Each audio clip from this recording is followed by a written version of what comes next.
What's up, soldiers? Chris here, CaribbeanPot.com. What you're looking at there is some jerk ribs fresh out of the oven. What's up, soldiers? Don't forget to click subscribe. If you've already clicked subscribe, hit that bell notification thing. I want to all you missing out on the new videos, man. Come on, click. You can't do jerk ribs without a jerk marinade. I've got here 2 scallions that I chopped up. It's kind of fine. I'm going to go in with some ground ginger. I'm trying to keep this as dry as I can. That is why I'm not using the fresh stuff.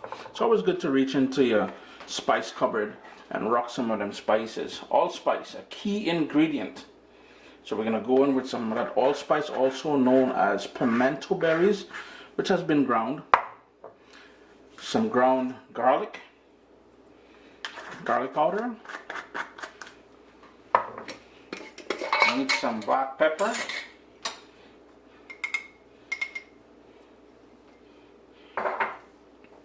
If you guys recall, in a previous video we did scotch bonnet flakes, and that is what I have, a pure scotch bonnet peppers which are dehydrated, and a great opportunity to use it now. But this here is pure fire.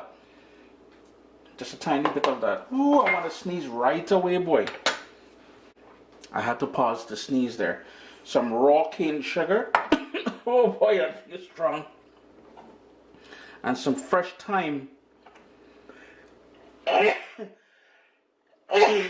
Ooh, from my garden. Ay, ay, ay. I've got the juice of half of a lime.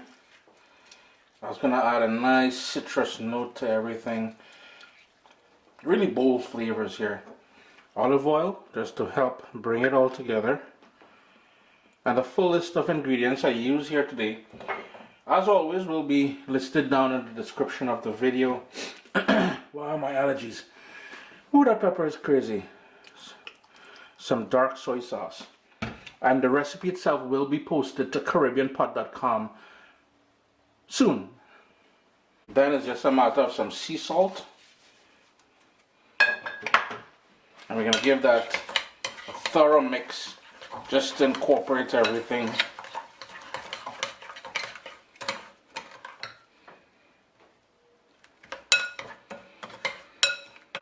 All I want to do is to trim off some of the fat on the bottom side of the ribs here. I'm trying to have it too fatty. Now you'll see a lot of people pull off the sort of white membrane, the sort of skin here. I'm not going to worry about that too much, but what I will do is give it some scoring. This is going to go into the oven low and slow, so I ain't too worried about that. If you want to take it off, you can certainly do that. Just trim off most of that fat.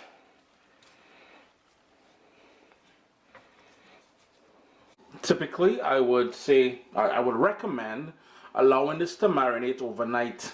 Couple hours at least, but in my case here, I've got my oven preheating to 350 degrees, 350 degrees Fahrenheit, and I'm going to go in right away, just for the sake of shooting this video and sharing it with you guys. I've got my baking tray lined with foil and enough lapping over because I'm going to cover everything, and I want it to cook gently in there, low and slow, 350 degrees until it's nice and tender, and then later on we'll open it up to give it some color. But for now, we want to drizzle on or go on with all that marinade. Both sides, I'm going to flip it over.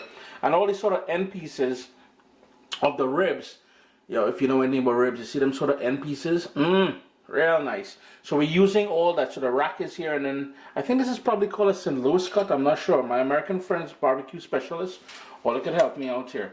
I know they have a name for everything. And all we're going to do, well, I'm going in with my hand. I ain't trying to pretend, but we're gonna work that all the way, both sides, remember, both sides, please and thank you.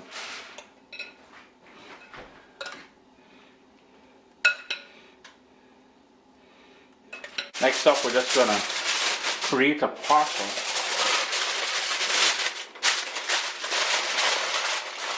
As a matter of fact, what you can do, sort of seal it like that.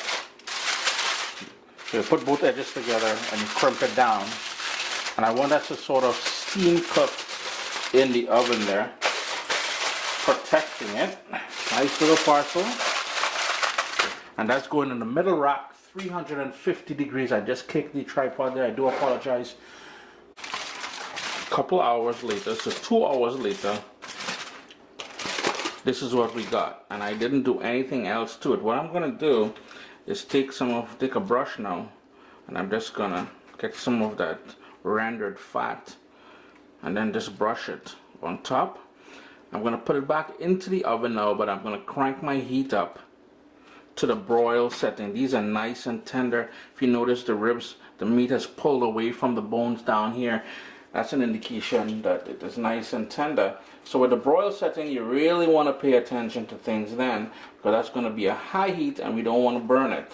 So back into the oven, uncovered, under the broil setting, which I believe is 550 degrees Celsius, Fahrenheit, in my oven. And there you go. All it took was 3 minutes under the broil setting. Remember, pay attention to it. There's a lot of sugars and natural sweetness in this, so it will want to burn on you. The charred marks that you see in there, that's just flavors. Don't worry about that. It's not burnt. Look at this. Look how soft this is. Fall off the bone. Your kitchen should have that lovely aroma of all those herbs and spices and everything else we use in that jerk marinade. Chris here, CaribbeanPot.com. Always a pleasure. Allow it to cool. Please, please allow it to cool a little bit before you go and you slice it through. You know what? I'll show you guys that in a second. But always a pleasure having you guys here in the kitchen with me. Yo, leave comments below and check out the website, CaribbeanPot.com. All right?